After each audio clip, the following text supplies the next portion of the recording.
Selamat pagi anak-anak, bagaimana kabarnya hari ini? Puji syukur ya semuanya pada sehat-sehat.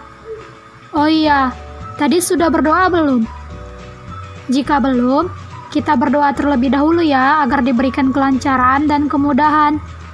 Untuk ketua kelas, silahkan memimpin doanya.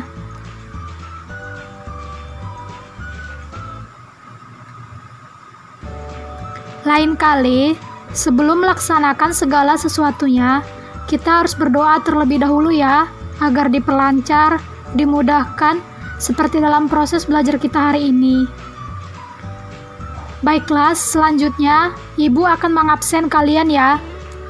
Siapa yang tidak hadir hari ini? Puji syukur jika hari ini hadir semua. Baiklah, kita akan masuk ke materi kita berikutnya. Pada pagi hari ini, kita akan belajar tentang sistem reproduksi pada manusia.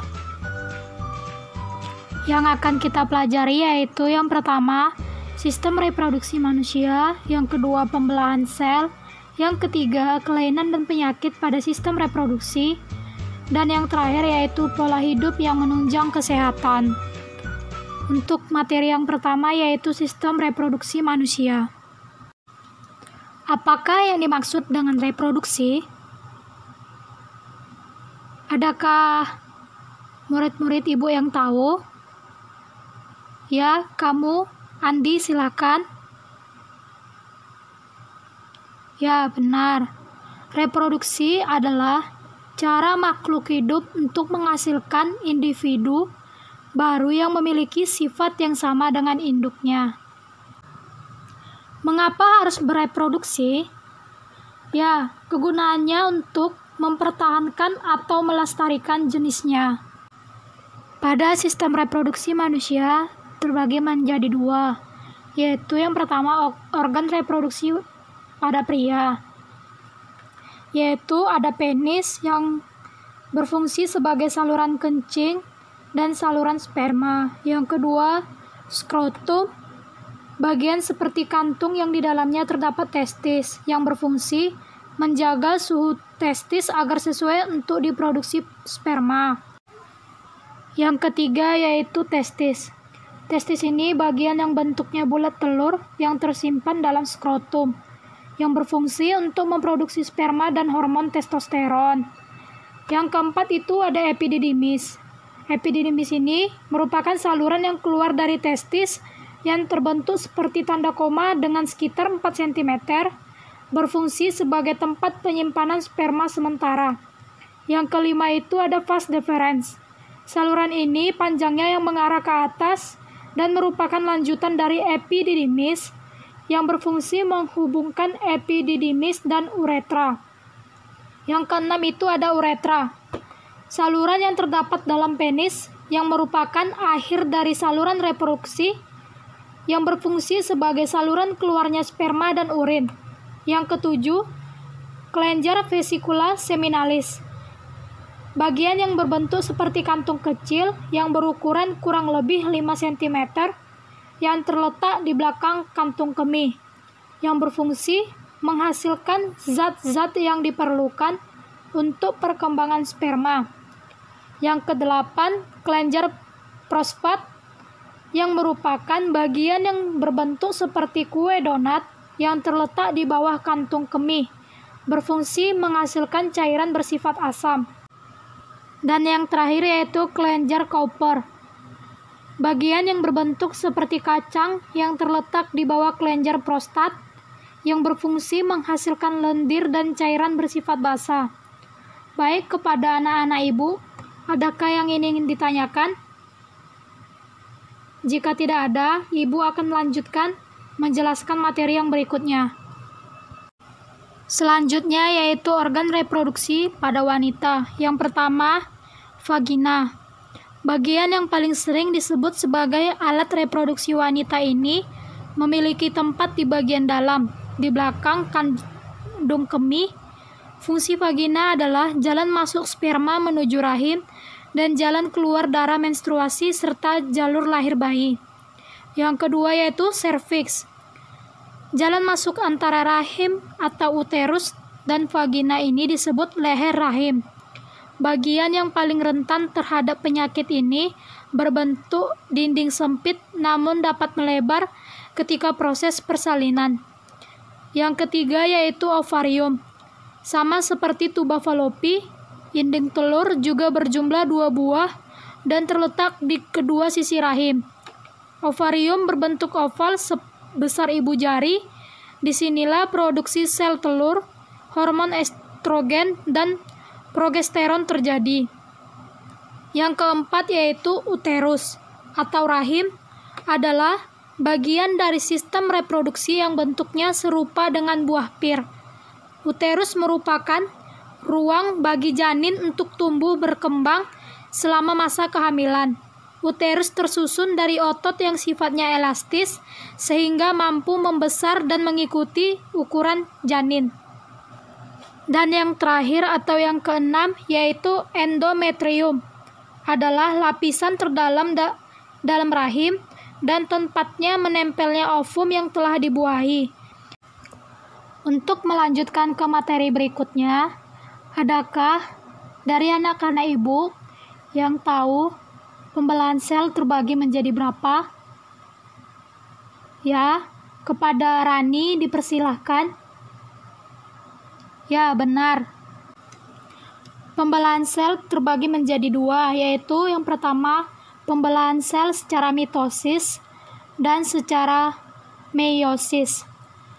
Pada pembelahan mitosis terjadi fase-fase seperti yang pertama interfase, yang kedua profase, yang ketiga prometafase, yang keempat metafase, yang kelima anafase, dan yang terakhir merupakan telofase. Pada pembelahan mitosis ini terjadi pada sel-sel tubuh atau sel somatik makhluk hidup. Pada pembelahan ini dihasilkan sel anak yang mempunyai jumlah kromosom sama dengan kromosom sel induk. Pembelahan mitosis adalah tipe pembelahan sel yang menghasilkan 2 sel anakan. Sel anakan ini mempunyai karakter identik secara genetik dengan sel induk. Artinya, kedua sel anakan yang terbentuk mempunyai susunan genetika yang sama, termasuk sama jumlah kromosom dengan induk. Jumlah kromosom yang dimiliki oleh sel anakan adalah 2N atau disebut dengan diploid. Sel diploid adalah sel-sel yang kromosomnya berpasangan. Selanjutnya yaitu pembelahan meiosis. Apa itu pembelahan meiosis? Bagi yang tahu boleh tunjuk tangan. Tidak ada yang tahu. Baik, Ibu akan menjelaskan apa itu pembelahan meiosis. Pembelahan meiosis atau pembelahan reduksi adalah pembelahan sel yang menghasilkan 4 sel anakan yang masing-masing sel memiliki setengah dari jumlah kromosom sel induk. Jumlah kromosom yang dimiliki oleh sel anakan adalah N atau disebut sebagai haploid.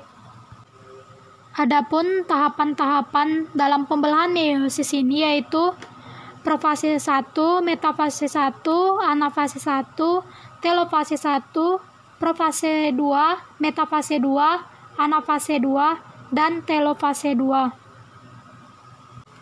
Selanjutnya kita akan masuk ke materi kita yang ketiga yaitu kelainan dan penyakit pada sistem reproduksi.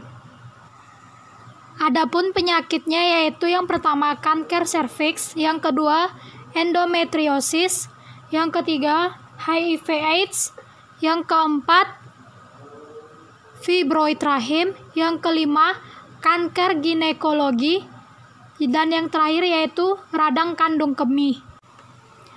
Materi kita yang terakhir yaitu pola hidup yang menunjang kesehatan organ reproduksi.